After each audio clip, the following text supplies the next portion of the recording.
Yo normalmente tengo la tendencia a grabar la clase por si uno se me cae, ¿ya? O dos, la quieren revisar después, ¿ya? Igual yo les subo y les envío el PPT como siempre, ¿ya? No he hecho sí el grupo de Classroom, después de terminar la clase y subir el video lo voy a hacer, y ahí voy a ir agregando el material que tengo, y de hecho tengo también guías con ejercicios ya más o menos molidos, más o menos listos, para que ustedes puedan llegar y hacer, ¿ya? Para que se entretengan ahí en sus tardes de primavera, que ya queda poquito para que empiece la primavera. Pues yo le preguntaba, el Vicente, por ejemplo, tiene la suerte de estar en la playa, pues, entonces pues, él ve, posiblemente tenga una mejor vista que nosotros. Ya, vamos Eso es. entonces. Sí, por la suerte del Vicente, un campeón. Yo no trabajando. ¿Y tú de dónde eres, Vania? Estoy del trabajo conectada. Ah, estás en el trabajo, Me pero dieron permiso, así que ¿pero de qué comuna estás o de qué sector eres? Pudahuel, Cerro Navia. Ya, perfecto. Bueno, un poquito más cerca de la playa. Yo estoy en San Bernardo en este momento, estoy harto más alejado. Harto más lejano. Un poquito más alejado. Ya, entonces, ¿dónde tengo la diapositiva? Esta es. Ahí está. Entonces, ahí está la diapositiva inicial. Como les decía, vamos a ver parte del sistema nervioso. Yo voy a cerrar esto para que no me moleste. Y voy a tirar la imagen de la cámara para acá. Ya. Entonces, lo que vamos a ver esencialmente hoy día dentro del sistema nervioso, vamos a estar viendo hartas cosas del sistema nervioso. Pero lo primero que vamos a ver son las células nerviosas, ¿ya? Del sistema nervioso, y en este caso van a ser las células gliales, ¿ya? Y vamos a ver también la estructura y la función de la neurona, que es como la gran célula nerviosa, y yo creo que la gran mayoría reconoce a la neurona, ¿no es cierto?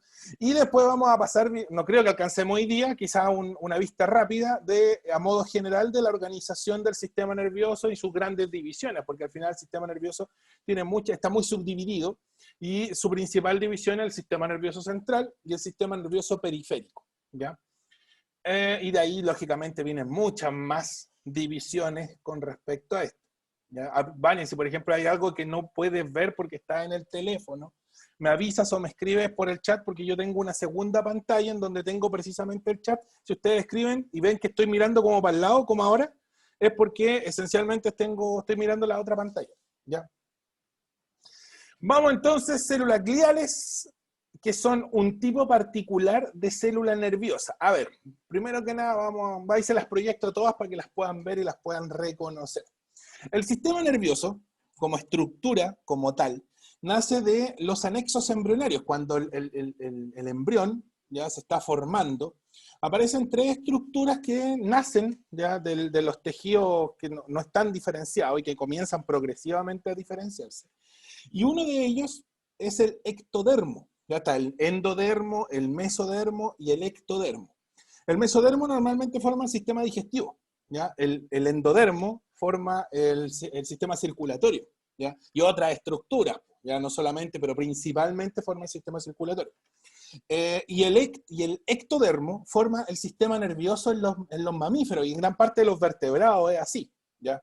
En otros animales el sistema nervioso nace de otras estructuras, ya similares al ecto o al meso o al endodermo, ¿ya? Pero en este caso en los vertebrados, o sea, peces, reptiles, anfibios, aves y mamíferos, el sistema nervioso nace del ectodermo en el desarrollo del embrión, ¿ya? Y dentro de las estructuras embrionarias van a tener una diferenciación celular, o sea, hay células que se diferencian del ectodermo para formar el sistema nervioso, y hay algunas que forman la neurona, ¿ya? Y que durante el ciclo celular, que quizá algo les suena del ciclo celular, comienzan a diferenciarse y se estancan de cierta forma en un periodo bien particular que lo van o se ve más adelante. Ya no los quiero enredar con tanta información hoy día. Y este periodo hace que la neurona sea incapaz de dividirse. O sea, la neurona no es una célula que se pueda dividir, no puede regenerarse por ende, ¿ya?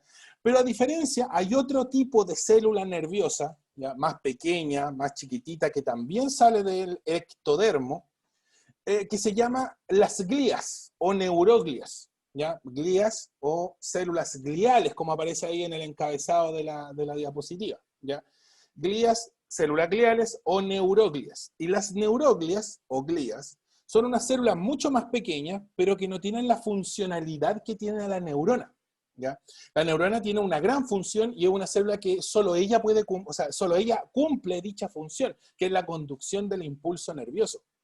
En el caso de las células gliales, las glías no son capaces de conducir el impulso nervioso y lo que hacen es tratar de darle apoyo, de darle soporte o ayudar en la función de la conducción del impulso, pero ellas no son capaces de conducirlas como tal.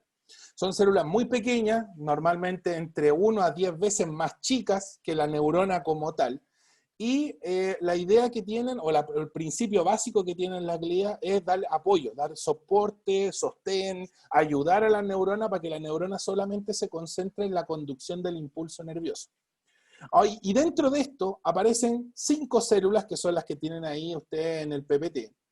Y dentro de estas 5 células cada uno cumple una función en particular, y esa es la idea, que ustedes tan solo con el nombre sean capaces de reconocer su función, ¿ya? Como les digo, la neurona es una célula que está altamente especializada, que no se puede regenerar y por ende, como está altamente especializada, solamente ella cumple esa función, que es la conducción del impulso nervioso. Hay otras células que podrían ayudar o se asemejan un poco o en cierta forma reciben el impulso pero no son capaces de conducirlo, como por ejemplo las células musculares. Las células musculares se contraen cuando reciben un impulso nervioso, pero no son capaces de conducirlo en su totalidad, o lo conducen por la parte periférica de la estructura muscular, ¿ya?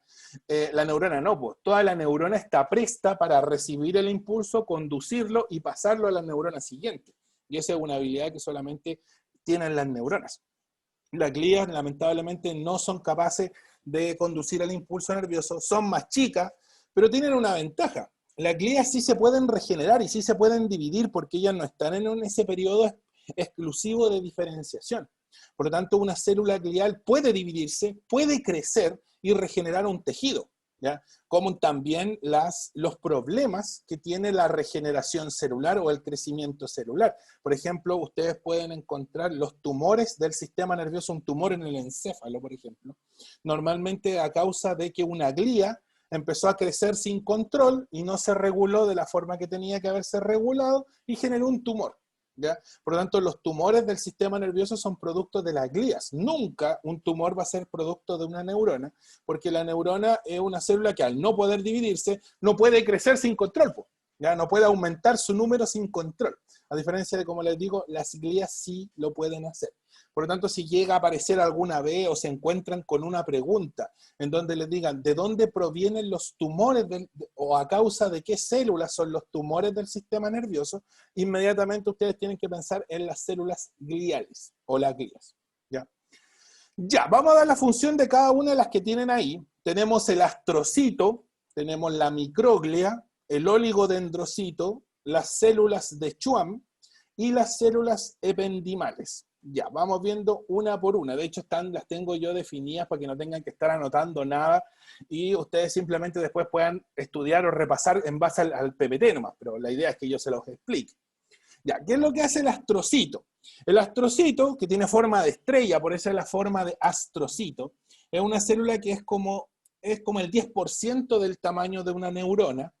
El astrocito, la microglia, dejen acordarme, el oligodendrocito, son células, estas 3 de acá arriba, ¿ya? Astrocito, microglia y oligodendrocito, son exclusivas del sistema nervioso central. Y solo en el sistema nervioso central las encuentran, ¿ya? Solamente las van a pillar ahí. Ahora, en este caso, el astrocito es una célula, como les digo, una célula de soporte, que lo que hace es tomar los nutrientes del sistema circulatorio, pasarlos a través de ella y entregárselos directamente a la neurona, ¿ya? Normalmente el astrocito se encuentra en el encéfalo, aunque también se encuentran porciones de astrocito en la médula espinal, ¿ya? El encéfalo, lógicamente, hace referencia al cerebro y sus estructuras, no solo el cerebro, ¿ya? También está el cerebelo, el tronco encefálico, y después vamos a ver todas las estructuras del encéfalo, ¿ya? Pero en este caso el astrocito, como les digo, es una célula de soporte, de ayuda, que toma los nutrientes del sistema circulatorio y se los entrega a la neurona, como también en cierta forma toma los desechos de las neuronas y los saca hacia el torrente sanguíneo.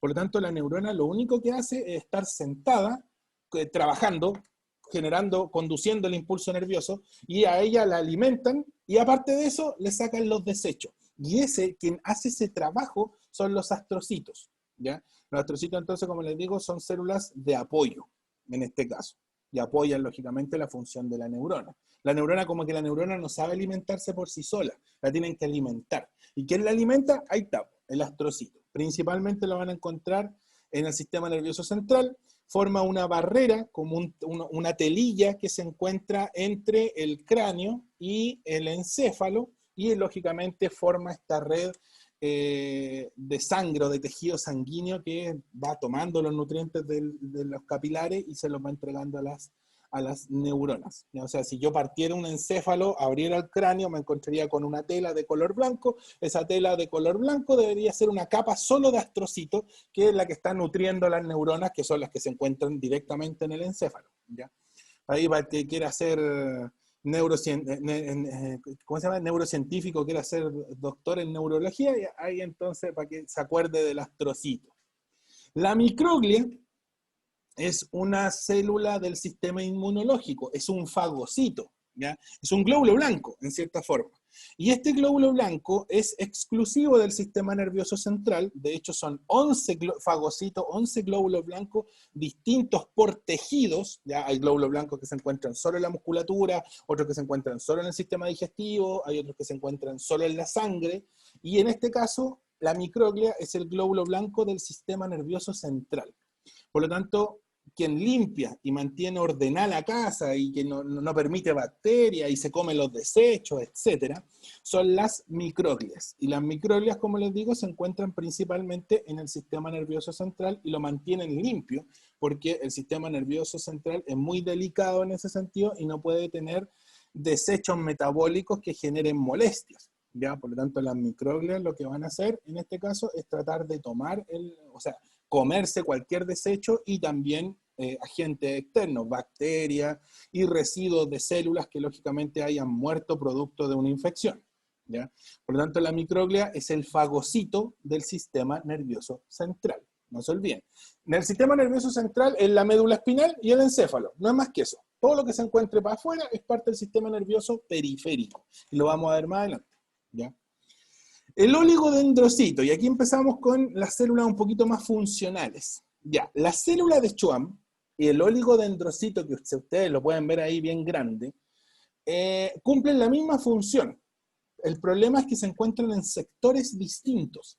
El oligodendrocito es exclusivo del sistema nervioso central y la célula de Schwann es exclusiva del sistema nervioso periférico, ¿ya?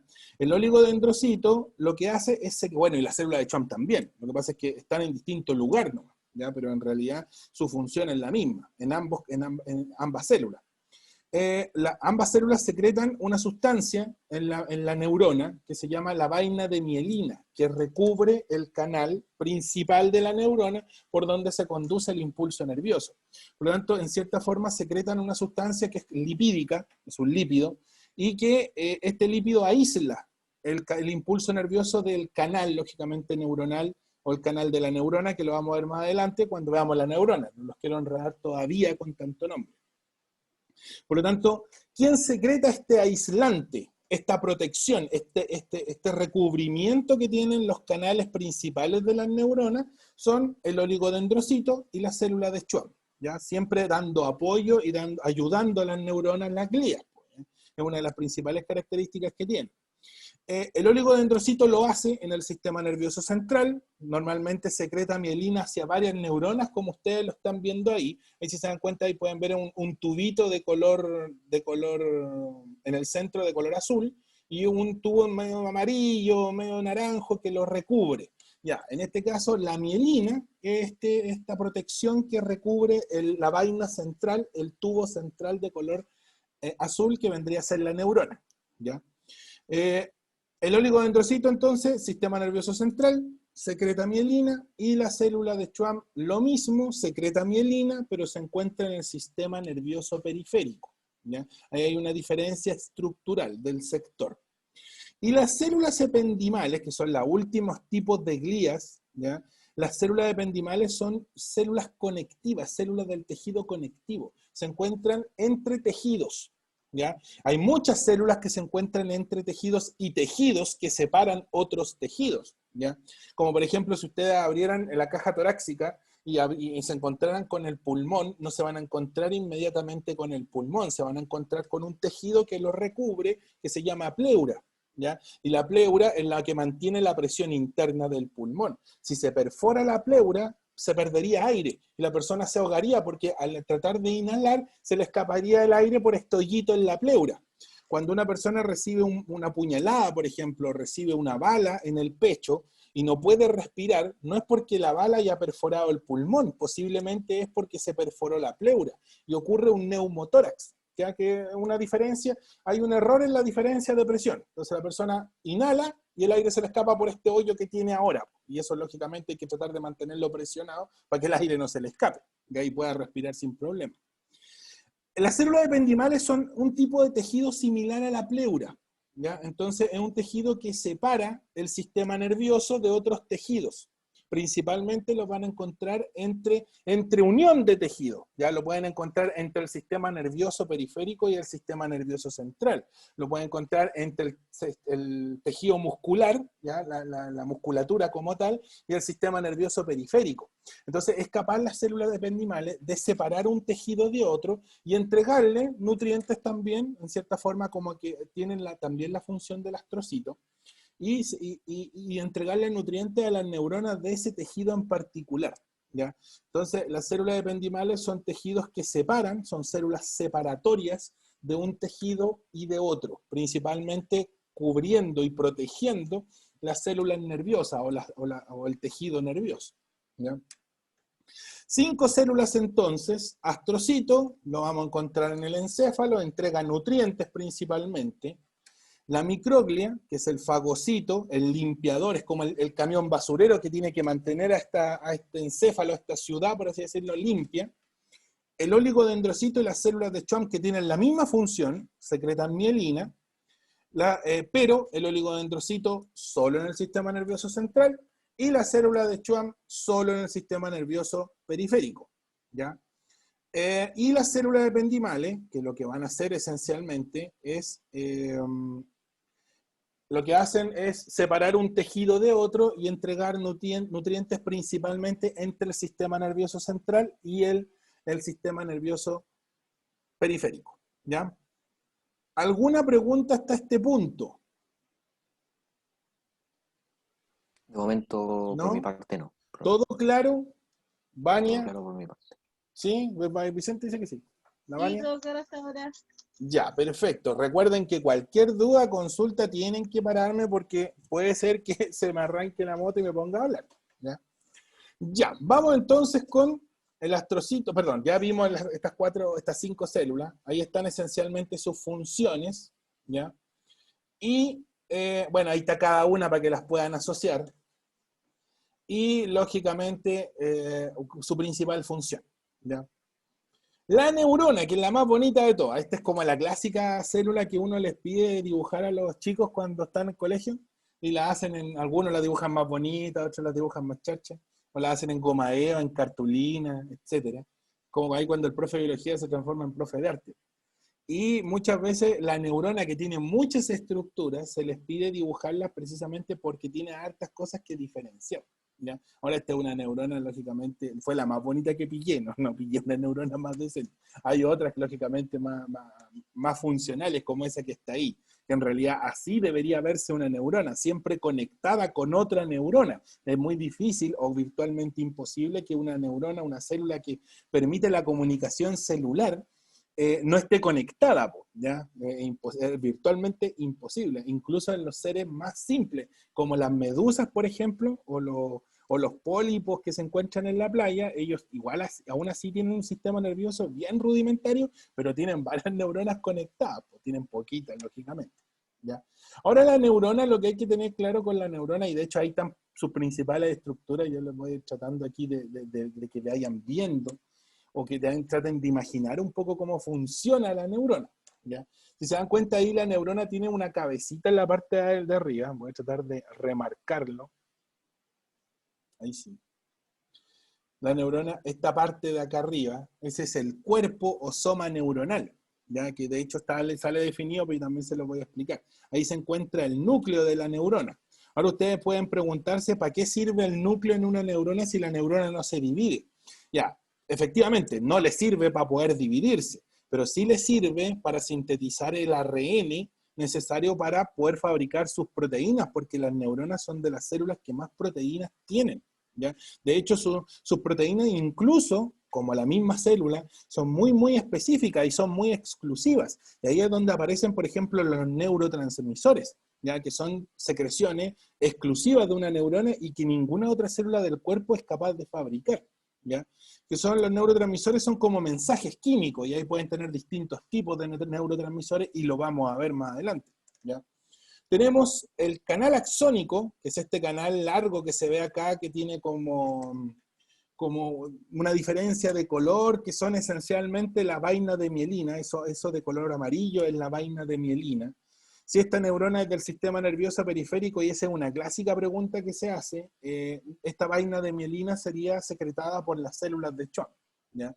En el caso que sea una neurona del sistema nervioso central, lo más seguro es que la vaina de mielina la secreten los oligodendrocitos, ¿ya? Ahí como para que vayan enlazando con lo que hemos visto hasta ahora. Y la parte final, que es como la raíz de la neurona, ¿ya? Esas son las dendritas. Las dendritas son como una manito que conectan una neurona con otra. Y lo podemos ver en la figura que viene a continuación, ¿ya? De hecho, la voy a proyectar al tiro. Y ya la vieron en todo caso, pero era la neurona que está ahí, ¿ya? Entonces ustedes pueden ver que al final tiene un terminal sináptico, y ahí están las dendritas que se conectan una neurona con otra. De hecho, esta neurona que tiene aquí, las dendritas de color rojo, se conectan con otra que es de color medio anaranjado, medio rosado, en cierta forma. Y acá también hay dendritas que están en el cuerpo de la neurona, porque las dendritas son las que permiten la comunicación, ¿ya? Son los deditos de comunicación. Y mientras más deditos de comunicación tenga una neurona, más cómodo va a ser para la neurona pasar la información que tiene que conducir, ¿ya? De hecho, la inteligencia no se mide por la cantidad de material neuronal que tengamos, sino que qué tan eficientes son las comunicaciones que tienen nuestras neuronas. Por lo tanto, yo que tenga harta materia gris no quiere decir que sea más inteligente que otro. Al contrario, mientras más sinapsis y más comunicaciones neuronales tengamos, más inteligentes seremos, ¿ya? O más eficiente la comunicación, más inteligentes seremos. Aquí está el cuerpo neuronal, o soma neuronal, que ya algo les había mencionado. Ahí está el núcleo, que no sirve, como les digo, para dividirse, no se divide el núcleo, pero sí contiene material genético para poder sintetizar ARN, y del ARN sintetizar proteínas, ¿ya? Si se dan cuenta, ahí aparece el retículo endoplasmático rugoso, que es un organelo bien específico, que lo que hace es sintetizar proteínas, por eso está al lado del núcleo. Y es quien se sintetizará entonces los neurotransmisores. Ya, el retículo endoplasmático rugoso en la neurona se llama corpúsculo o cuerpo de Nissl. De ahí sale anotado más adelante para que no se asusten con tanto nombre raro, ¿ya? Ahí aparece, de hecho, corpúsculo de Nissl corresponde al retículo endoplasmático rugoso. Y donde se sintetizan las proteínas, porque en realidad los retículos endoplasmáticos sintetizan proteínas. Y este específicamente está especializado, de hecho así tal cual se los puse, en neurotransmisores. Los neurotransmisores son las secreciones de una neurona. Y una neurona secreta sus neurotransmisores hacia otra, y la que los recibe identifica la señal. Y ella genera la conducción del impulso cuando identifica dicha señal, ¿ya? Son como mensajes, de la mejor manera o de la mejor forma, son como cartitas o ¿cómo se llama? O mensajes de WhatsApp, ahí para que sea más contemporáneo, ¿ya? Ribosomas, como todas las células tienen la tendencia a tener ribosomas porque necesitan sintetizar proteínas. ¿Tienen mitocondrias? Sí, tienen mitocondrias, no muchas, pero tienen aproximadamente entre 8 a 10 mitocondrias una neurona, porque el impulso nervioso gasta mucha energía, ¿ya? Conducir el impulso nervioso a través de este canal bien largo que se ve aquí, que está recubierto por esta protección, que de hecho es la mielina, y ahí se puede ver que la célula de Schwann está secretando la mielina en la figura aquí aumentada. Por ende, esta es una neurona periférica. El canal axónico, lo que hace este canal axónico es conducir el impulso nervioso hacia otra neurona, Ya esto es igual que un cable eléctrico. Si el canal aquí se cortara, por continuidad no podría conducir el impulso nervioso. Es como que ustedes tengan el cable del teléfono y lo corten, lógicamente no van a poder seguir cargando el teléfono. Ya más o menos así de sencillo. ¿Qué otra estructura más importante? Bueno, tienen otros organelos también, como el aparato de Golgi, que en cierta forma están un poco atrofiados porque no secretan grandes cosas, sino que simplemente se limitan a la secreción de los neurotransmisores. Y lógicamente las otras estructuras que tienen todas las células, pues membrana plasmática, citoesqueleto, etc. ¿Ya? ¿Alguna pregunta con la estructura neuronal? Ahí están. ¿No? Soma neuronal, entonces, el cuerpo de la neurona, donde está el núcleo principalmente, y aquí voy a tratar después de hacer un alcance bien particular. El núcleo, como tal, que no sirve para dividirse, sino que sirve solamente para almacenar material genético que sirve para sintetizar ARN y por ende sintetizar proteínas. Las dendritas, que son estas como ramitas de la neurona que permiten la comunicación con otras. Sin dendrita una neurona no sirve para nada, tiene que tener dendritas. Y si se dan cuenta hay una dendrita que es un poco más larga, que este canal axónico, que es el canal axónico, y que está recubierto por una protección que secreta o un oligodendrocito, en este caso en el sistema nervioso central, o una célula de Schwann en el sistema nervioso periférico, y esta figura claramente me indica que es del sistema nervioso periférico, porque aquí me dicen que hay células de Schwann secretando la mielina, ¿ya?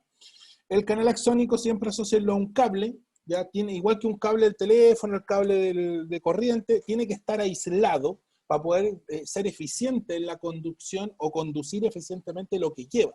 ¿Ya? Por lo tanto, necesita estar de una u otra forma aislado del ambiente. Y es lo que hace esencialmente la secreción de las células de Schwann. El corpúsculo de Nissl o retículo endoplasmático rugoso sintetiza los neurotransmisores junto con los ribosomas que hay ahí.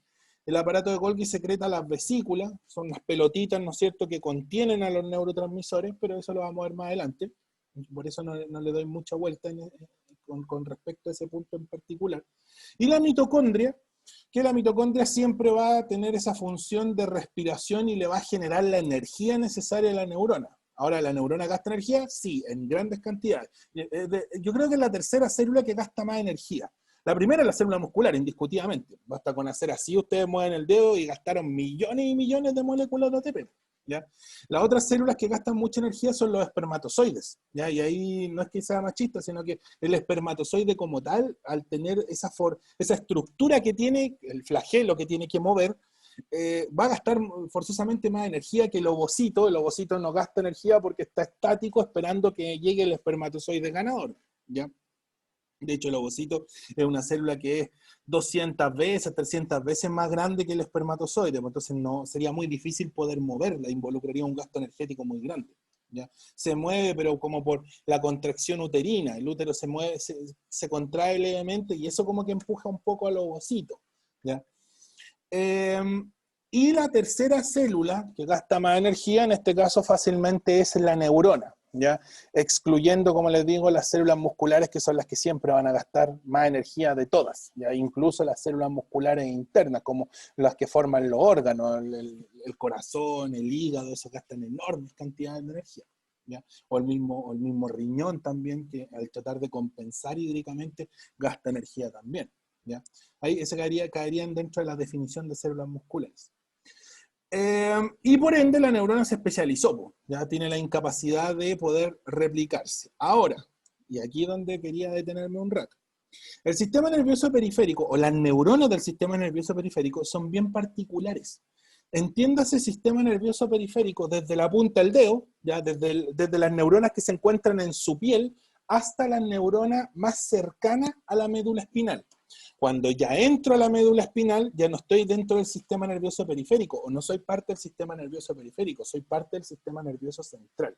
Recuerden que el sistema nervioso central es la médula espinal, que está cubierta por esta estructura ósea que es la columna vertebral, y el encéfalo, que también está protegido por una estructura ósea que es la caja craneal o el cráneo, ¿ya? Por lo tanto, todo el sistema nervioso central está asociado a hueso, un hueso que lo protege, un hueso que lo aísla un poco, ¿ya? Y esencialmente es para tratar de mantenerlo lo más, o sea, no aislado, pero sí mantenerlo protegido, ¿ya? Porque hay que mantener protegido el sistema nervioso central. El periférico, ¿por qué no hay que tenerlo protegido? Y ustedes dicen, chuta, yo me corté, pero después se regeneró el tejido y yo sigo sintiendo. ¿Por qué no se dañó la neurona que me está indicando el dolor en ese punto? ¿Ya? O cuando se queman o tienen una raspada, por ejemplo. Muy simple, porque las neuronas del sistema nervioso periférico tienen unos axones que son súper largos y son bastante inteligentes, por así decirlo, cuando forman la estructura y los tejidos como tal. Por lo tanto, lo más seguro es que ustedes dañaron la dendrita final o el canal axónico cuando se cortaron. Entonces, ustedes pueden tener un daño neuronal en el canal axónico, en la dendrita. Si cortan el canal axónico, lo más seguro es que la neurona vuelva a estirarse de nuevo y regenere el canal axónico. Y ustedes puedan volver a sentir en ese sector. Incluso puede ser que sean más sensibles ese sector. Yo creo que si es que alguno de ustedes tiene un corte o alguna vez se cortó un poco más profundo de lo normal y cicatrizó, lo más seguro es que esa herida cada cierto tiempo a veces les molesta o el roce les molesta de otra forma, ¿ya? Esencialmente porque tienen hipersensibilidad debido a que la neurona secretó o generó más canales axónicos, por ende es más sensible, ¿ya? Las neuronas periféricas pueden regenerar sus estructuras, ya sea el canal axónico, este canal largo que está acá, o las dendritas, ya que son las que conducen el impulso nervioso hacia otra neurona, ¿ya? Pero no pueden regenerar el núcleo ni el cuerpo de la neurona. Por lo tanto, si esta neurona se hiere, se daña en el centro, en esta parte principal donde está el núcleo, lamentablemente esa neurona no va a poder regenerarse y se muere, ¿ya? Y el problema que cuando se muere es que alguna glía ocupa su espacio y se queda ahí, po. Y el problema es que la glía no conduce el impulso, entonces genera una molestia porque el impulso nervioso no puede conducirse y posiblemente no sientan en ese sector. Normalmente pasa cuando el corte es muy profundo. ¿Por qué? Porque las neuronas y los somas neuronales se encuentran más profundamente en la piel y los canales axónicos y las dendritas se encuentran más hacia el sector externo. De tal forma que si ustedes se dañan en el sector externo, no pierden la cabecita de la neurona, no pierden el cuerpo de la neurona y la neurona puede regenerar su estructura. Por lo tanto, la neurona tiene un porcentaje de regeneración de estructuras, pero no de división o de regenerar el tejido. Ya es muy difícil que las neuronas muertas puedan volver a duplicarse, o la neurona de al lado pueda volver a duplicarse. Eso es virtualmente imposible. ¿Ya? ¿Alguna pregunta hasta aquí? Particularmente con ese... y repito, solamente las neuronas del sistema nervioso periférico pueden regenerar sus canales axónicos, ¿ya? Y sus dendritas. No las neuronas del sistema nervioso central. ¿Por qué? Porque están tan condensadas y tan apretadas que lo más seguro es que se dañe el cuerpo de la neurona y no se dañe el soma neuronal. ¿Ya? ¿Alguna pregunta? Hasta esta parte con la neurona. Nada fuera de lugar, por mi parte. Nada. Absolutamente nada. Bueno, yo creo que en más de alguna oportunidad han visto, por ejemplo, una cicatriz de alguien que tuvo una operación, ¿ya? O un corte un poco más profundo, y le tuvieron que poner puntos, por ejemplo, y esa cicatriz de esta persona posiblemente la ropa le moleste, ¿ya? Y le genere como pequeñas dolencias, o le pique, o a veces sienta que un dolor un poco más punzante. Y como les digo, es precisamente porque las neuronas fueron sometidas a estrés. Y como toda célula que es sometida a estrés, el canal axónico que regeneró posiblemente fue un canal axónico más grueso, más grande o más canales axónicos. Entonces quedó más sensible porque conduce ahora el impulso nervioso con mayor fuerza, ¿ya? Y esa es lógicamente una característica de todo tejido, de que cuando se regenera, como que se regenera pensando, por así decirlo, en que no vaya a ser cosa que sea sometido al mismo estrés. Entonces prefiero venir preparado para que no me pase o no me muera de nuevo, no se muere esa porción de nuevo, ¿ya? Otro ejemplo, ¿no es cierto?, de nuestro organismo y su capacidad de adaptación es cuando, por ejemplo, ustedes ocupan un zapato muy duro, una zapatilla muy dura, le crece una callosidad, y es porque la callosidad en realidad lo que hace es tratar de proteger el tejido que está siendo sometido a roce, ¿ya? Y es esencialmente por lo mismo, por la capacidad de adaptación que tienen nuestros tejidos y nuestras células. Y la neurona no es excepción, pues. Entonces se vuelve más sensible cuando es cortada, por así decirlo. O las personas que, por ejemplo, pierden un dedo. Estaban trabajando en la casa, un serrucho, ¡tum!, les cortó un dedo. Y dicen siempre, o a Homero cuando le cortó un dedo, lo congelaron y se lo alcanzaron a poner. Ya. Y eso es normal, e incluso es cierto. Si ustedes toman el dedo, rápidamente lo congelan para que no se necrotice o se detenga un poco la necrosis, la muerte de la estructura, lo llevan al médico y el médico está libre justo y puede hacer la sutura, la persona puede recuperar incluso hasta el 90-95% de la movilidad por completo. ¿Ya? Y ustedes dicen, pero si ahí había neuronas y no se murieron, no, porque las neuronas volvieron a conectarse de nuevo porque prolongaron sus canales axónicos. Entonces volvieron a hacer contacto y conducen el impulso nervioso sin problema. ¿Ya? El músculo es tejido, es prácticamente es como la piel, va a regenerarse de una u otra forma. Tendrían que perder mucha masa muscular para no poder regenerarla. Y sí se puede dar, por ejemplo, cuando hay niñitos que los muerde un perro o algún animal un poco más grande y prácticamente les saca el pedazo de brazo y quedan literalmente con un hoyo en el brazo porque perdieron la masa muscular y es posible que perdieron tanta que no sea regenerable, no sea recuperable. Ahí tendrían que hacer un injerto. Ya, pues, con la neurona entonces, si no tenemos consultas, ahí están lo mismo que le hablé, soma neuronal, el corpúsculo de Nissl o retículo endoplasmático, las dendritas que son los botoncitos con los que se tocan las neuronas, el canal axónico, que es este cable largo que lleva el impulso nervioso, y los botones sinápticos que se encuentran en la parte final de las dendritas, no solo del axón, ¿ya? Y es ahí donde se secretan y se guardan los neurotransmisores, que son los que generan la conducción de impulso químico, la sinapsis química, ¿ya? Yo creo que más de alguna oportunidad ustedes han oído hablar de los neurotransmisores. ¿A quién les suena neurotransmisores? ¿Lo escucharon alguna vez o no? Neurotransmisor. ¿No? ¿Jamás en su vida? Los que transmiten los impulsos, pues sí son... Claro, los que- entre la neuronas, carga... entre Sí, neuronas se secretan los neurotransmisores y existen dos tipos de neurotransmisores. Los neurotransmisores que son excitatorios, ¿ya? Que cuando la neurona 1 libera el neurotransmisor, le quiere decir a la neurona 2, oye, por favor, sigue conduciendo este impulso nervioso excitatorio o de encendido.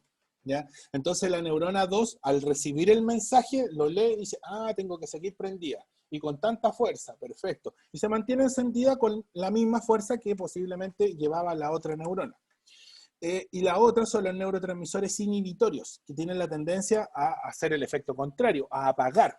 ¿Ya? Entonces, por ejemplo, cuando ustedes se están quedando dormidos, se secretan neurotransmisores inhibitorios para apagar ciertas porciones del sistema nervioso en el encéfalo, para ser más específico, y que ustedes se puedan quedar dormidos. Ahora, nunca se apaga todo el sistema nervioso, porque si se apagara, sería imposible volver a encenderlo. ¿Ya? Entonces hay porciones que se mantienen activas, hay otras porciones que no están activas, y ahí es donde nace el consciente, el subconsciente y todo esto, que ya es más estudio de la psicología que de la neurología. ¿Ya? La neurología es un poco más fría en ese sentido porque es más matemática, más biológica, entiende y explica el funcionamiento de la célula como tal, ¿ya? Y del tejido como tal. A diferencia, como les digo, de la psicología que explica la psique humana, ¿ya? Que nace esencialmente en base al funcionamiento biológico. ¿Ya? No está desconectado uno con otro. Ya, pues, vamos entonces con la clasificación de las neuronas. Tenemos esencialmente, y ahí tenemos dos grandes tipos de divisiones, si hacemos la división por prolongaciones o por forma o por función. ¿Ya? Vámonos primero por forma. Hay neuronas que tienen distintas formas. Si se dan cuenta, la del medio es como la clásica neurona que uno en algún momento dibujó o vio. De hecho, la que está aquí se parece mucho a la que está ahí al medio, o la que estaba al principio, esta que era un poco más rasca, que tiene esta como forma de palmera. Ya, es la clásica neurona multipolar. ¿Ya? Y la neurona multipolar es como un alargador, un extensor, como una zapatilla eléctrica.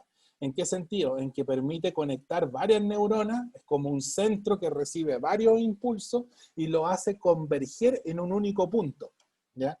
Que sería en este caso este canal axónico largo que se ve acá, y después se ramificaría en otro sector un poquito más amplio, pero no tanto. Por lo tanto, las neuronas multipolares son las que más se encuentran en el encéfalo, que son las que permiten muchas conexiones. De hecho, si tuviéramos puras neuronas multipolares, seríamos muy, pero muy inteligentes, como les dije, porque la inteligencia se mide en la cantidad de conexiones neuronales. A más conexiones, mejor. Y la multipolar es la que mejor conecta, ¿ya? Después tendríamos las bipolares, que si se dan cuenta es bipolar porque tiene dos polos, tiene un punto de conexión en la parte de arriba y otro punto abajo. Y si se dan cuenta, el cuerpo de la neurona se encuentra al medio, no se encuentra en un extremo, ¿ya? Entonces es bien complejo cuando se daña, porque lo más seguro es que esa neurona, lógicamente no se va a poder regenerar, pero van a dañar el canal axónico junto con el soma neuronal y la neurona no va a poder prolongarse de nuevo.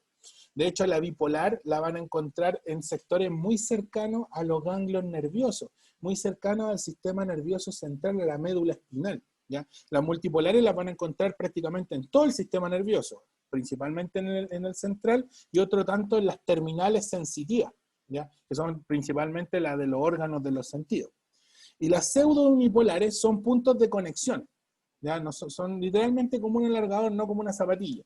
Conectan una neurona con otra. Entonces el impulso nervioso viaja por este canal axónico, pero el cuerpo de la neurona está hacia el otro lado, ¿ya? Entonces igual es difícil sí que se muera, porque si dañan vuelvo a repetir, si dañan el canal axónico, esta neurona podría prolongarlo y conectarse de nuevo al sistema, ¿ya? Sin lógicamente dañar el cuerpo. Recuerden que el cuerpo neuronal, donde está el núcleo, este como ojito que se ve aquí, es el más importante porque si se pierde, la neurona se muere, ¿ya?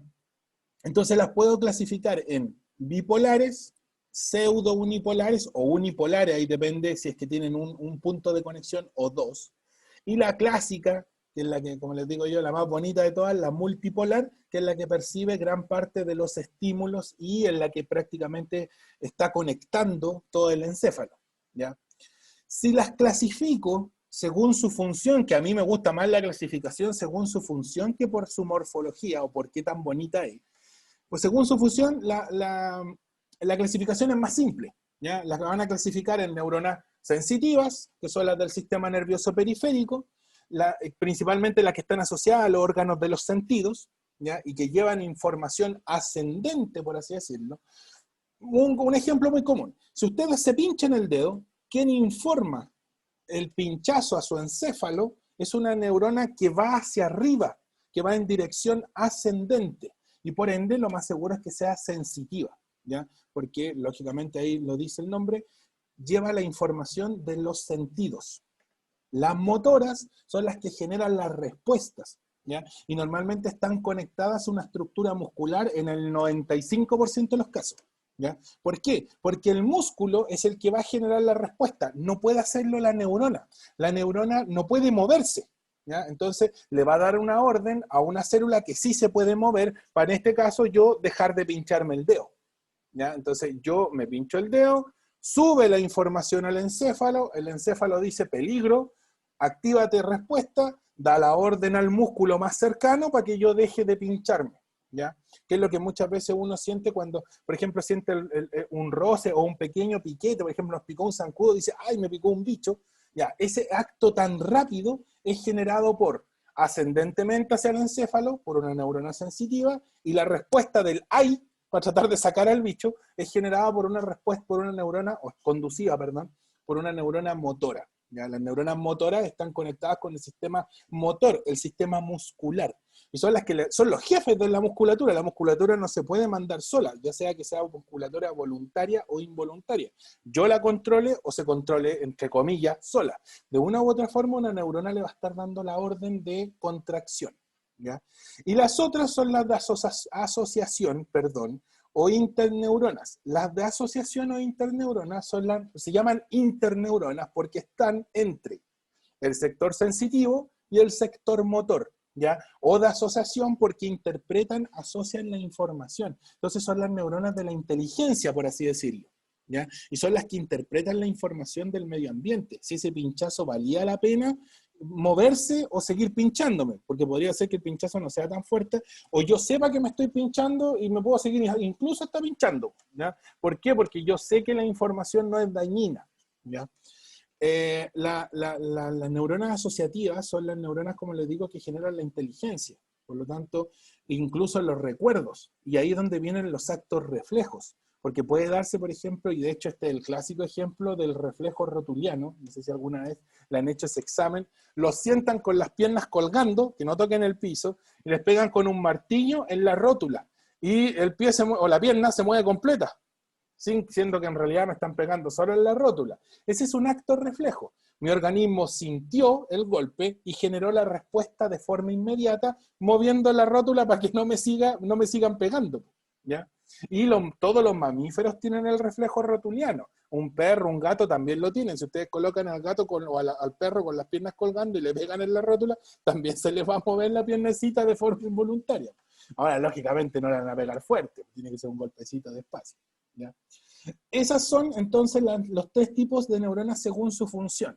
Sensitivas, que están asociadas a los órganos de los sentidos, literalmente son las que nos permiten ver, oler, escuchar, sentir, tocar, etc. Las motoras, que dan las órdenes de movimiento, ya sea que ese movimiento sea voluntario o involuntario. Normalmente nosotros somos más conscientes del movimiento voluntario. Yo quiero ir para allá y me muevo para allá, porque yo quiero que sea así. Y las de asociación, que son, como les digo, las que interpretan la información. Ahí están las neuronas de la inteligencia y todos los centros integradores del encéfalo. Normalmente las neuronas de asociación son encefálicas. Hay algunas en la médula espinal también, que son las que generan los actos reflejos, como por ejemplo ahí el reflejo rotuliano. Hay otros reflejos también. No sé si ustedes han ido en la calle, o en el colegio, en algún lado, en el trabajo, ahí como la Vania que está trabajando. Le pegan un chiflido, le hacen... y ustedes giran la cabeza automáticamente, y ese es un acto reflejo que involucró varias información, una información auditiva, una información asociativa, porque mi encéfalo interpretó el sonido como un llamado para mí, y una información y una respuesta motora porque yo me giré para ver quién estaba chiflando. ¿Ya? Ese sería un buen ejemplo, pero actuaron de forma refleja, y cuando miran para atrás se dan cuenta si lo estaban llamando ustedes o no. ¿Ya? Lógicamente, si lo estaban llamando ustedes, ahí responden de una forma, y si no lo estaban llamando, continúan su camino. ¿Por qué? Porque sus neuronas asociativas interpretaron la información que vieron. ¿Ya? Hasta aquí, con la clasificación de las neuronas, por forma, o prolongación, o por función. ¿Alguna pregunta, chiquillos? ¿No? ¿Ninguna? No. Ya. No me quedaron claras las de la Cuenta. interneurona. Las interneuronas, ya, las interneuronas Sí. son las neuronas que reciben la información, la interpretan, o sea, son capaces de decir, este pinchazo es fuerte, no es fuerte, este golpe merece moverme o no merece moverme. ¿Ya? Son capaces de interpretar un estímulo.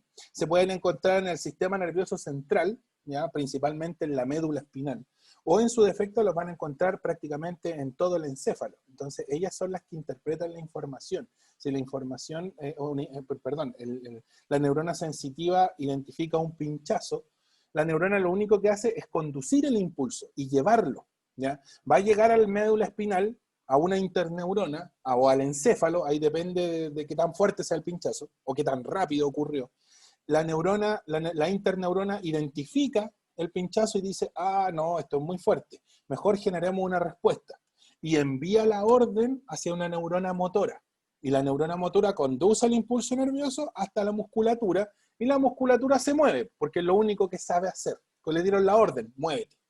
¿Ya? La interneurona interpreta, asocia información, y es capaz de juzgar, y es capaz de decir, este pinchazo, este agente externo es muy fuerte, mejor me corro. Cuando hay un ruido muy fuerte y a ustedes les molesta, no es que su tímpano se esté afectando, el tímpano lo que está haciendo es vibrar muy rápido y genera una molestia, genera un impulso nervioso que sus interneuronas identifican como una molestia. ¿Ya? Y genera la respuesta sobre su musculatura para correrse o taparse los oídos. ¿Ya? Por ejemplo, cuando están en el cine y están viendo, no sé, una película en Dolby Surround o con algún sonido muy fuerte, a algunas personas les molesta y se tapan los oídos, ya, ahí eso esencialmente es producto de que la neurona asociativa del encéfalo dijeron, este sonido es dañino, mejor me tapo. Ya genero la respuesta para taparme el oído. No sé si queda más o menos claro. Sí, ahora sí. Ya, siempre asocia las neuronas sensitivas, perdón, las neuronas asociativas con las neuronas de la inteligencia. Siempre. De hecho, es la forma más fácil de aprendérsela. Hay distintos tipos de inteligencia. La inteligencia de memorización, la inteligencia matemática, la inteligencia, ¿cómo se llama? Lingüística, y la inteligencia que es capaz de interpretar información. ¿Ya? Entonces, de esa manera ustedes pueden aprender un estímulo. Y nosotros como especie, de hecho, tenemos muchas más neuronas asociativas que neuronas motoras. Y que otras especies tenemos, por ejemplo, en comparación, vuelvo a repetir el caso doméstico, un perro, un gato o otro mamífero que tengan de mascota, mamífero. ¿Por qué? Porque tenemos cierta similitud evolutiva. Las neuronas asociativas de nuestra especie son mucho más complejas y tienen mucho más comunicaciones entre ellas, y por eso es que somos capaces de recordar hechos y hablar de hechos y comunicarlo. ¿Ya? Por ejemplo, el gato, el perro está limitado a recordar un par de hechos específicos, y aparte de eso nada más, y por un tiempo relativamente corto. ¿Ya? Posiblemente un perro recuerde cosas, un gato recuerde cosas un año y medio, no más que eso. Después de eso como que la memoria se le formatea. ¿Ya? Nosotros no, pues somos mucho más asociativos, tenemos más neuronas asociativas que motoras, como les digo. Sensitivas jamás, las sensitivas siempre van a ganar en el organismo, de hecho son como el 70% o 60% de todas nuestras neuronas. ¿Por qué? Porque tenemos que estar siempre conectados con el medio ambiente. ¿Ya? Y siempre el medio ambiente nos está como atacando, entonces nuestras neuronas tienen que estar siempre conectadas con el medio para tratar de enviar esa información, interpretarla y generar una respuesta. ¿Ya? Por eso les digo que según su función es más bonita la explicación. Aquí estaba limitada esencialmente a la forma, a las distintas formas que tiene, y no se quedan más si una es más bonita que otra. ¿Ya? Ya, vamos entonces, traten de hacer ese ejercicio, a ver. Se me tiene que haber ido la respuesta, lógicamente, en algún momento. Vamos a ver si la recuerdan, si sus neuronas asociativas las recuerdan. Déjenme su respuesta en el chat para que no prendan ¿cómo se llama? El micrófono.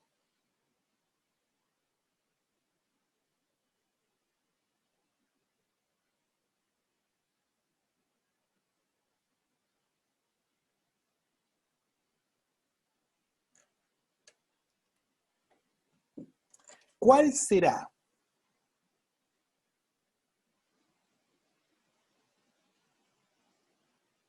La Vania ya dio su respuesta. Falta el Vicente. Son dos nomás, así que sé perfectamente cuando alguien no conteste. Y el Vicente salió. Wait. Ok.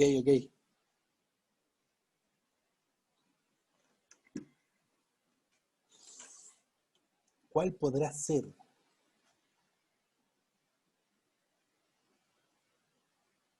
Dicho dice, una persona presenta un tumor en el cerebro que corresponde a una proliferación anormal de células. Normalmente los tumores son proliferaciones anormales de las células. Nuestro organismo tiene la tendencia a encapsularlos. ¿Ya? Cualquier cosa que identifique como impropia trata de guardarlo. Nuestro organismo en ese caso la guarda en una secreción de queratina. O sea, los tumores están forrados por uña, por así decirlo. Una protección que es súper dura y que a la vez es bastante resistente. ¿Ya? Y la queratina, por eso el tumor es tangible muchas veces. Ya si el tumor se encuentra, por ejemplo, en una glándula mamaria, el doctor posiblemente lo palpe y lo identifique. ¿Ya? En los otros órganos es como difícil meter la mano al hígado para saber si hay un tumor ahí. ¿Ya? En algunos casos el tumor es muy grande y puede ser más palpable aún. ¿Ya? Y los tumores cuando son encapsulados están relativamente seguros. ¿Ya? Porque la idea, o el organismo lo que trata de evitar es que el tumor se conecte con el sistema circulatorio. Si se conecta con el sistema circulatorio, el tumor es tan vivo, por así decirlo, que se conecta con una arteria y una vena. Entonces empieza a funcionar como un órgano aparte y empieza a consumir nutrientes que no debería consumir. ¿Ya? Posiblemente el tumor ya sea muy grande y sea maligno, porque si lo corto, posiblemente la persona se me muera desangrada porque tiene una arteria, pues entonces es súper difícil tratar de cortar una arteria y frenar el flujo de sangre. ¿Ya? En este caso, si el tumor se encuentra en el cerebro, la persona posiblemente tenga problemas, depende de la ubicación. Es relativamente sencillo de todas formas identificar. Si la persona tiene problemas auditivos, posiblemente se encuentra en los sectores parietales. Perdón, perdón, temporales. Si tiene problemas, por ejemplo, para hablar o para recordar, posiblemente el tumor se encuentra en la parte frontal, ¿ya?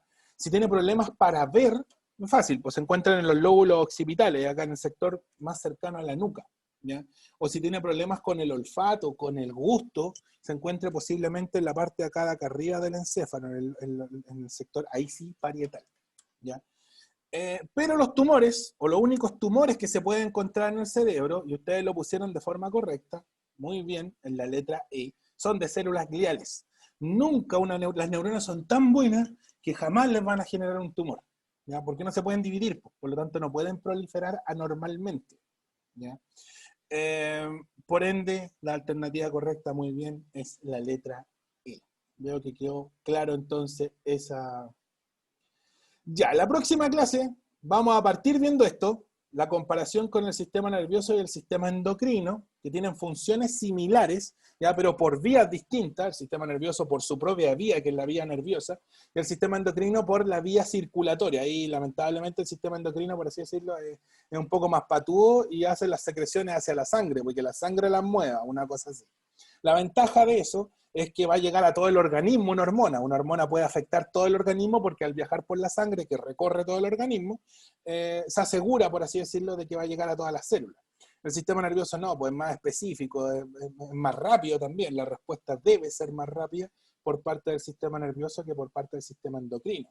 Ahora, el endocrino va a tener la ventaja de que es más duradera la respuesta que la del sistema nervioso, que se limita, por ejemplo, a un pinchazo.